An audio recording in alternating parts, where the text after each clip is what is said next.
Sabi nila hindi kailangan ng pera para sumaya. Sila lang yun. Ako kailangan ko.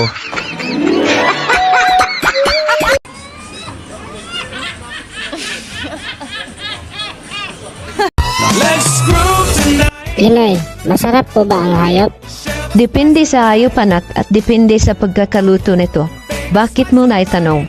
Kasi po kagabi, narinig ko si tatay, sabi niya kay Yaya, hayop ka, ang sarap mo.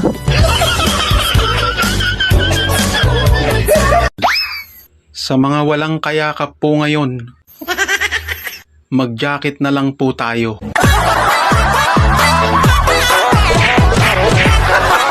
Bakit kaya ganon? Iisa lang ang utak ng tao. Pero minsan, magdadalawang isip pa tayo.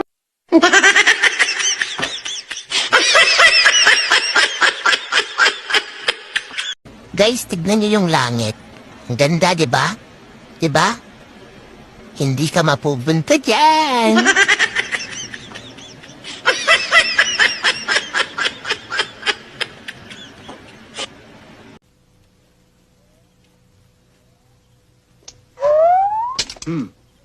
Mabuti na lang. Sinunod ko ang payo ng aking mga magulang na huwag ako masyado magiinom ng kape dahil masama sa aking kutis. Disin sana hindi ganito ang aking kutis. Kutis porcelana!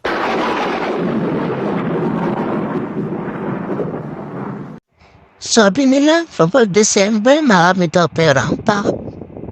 Kinakabahan tuloy ako. Baka hindi ako tao.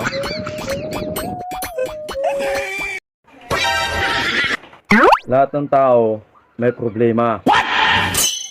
Kaya kung wala kang problema, hindi ka tao. Hayop ka.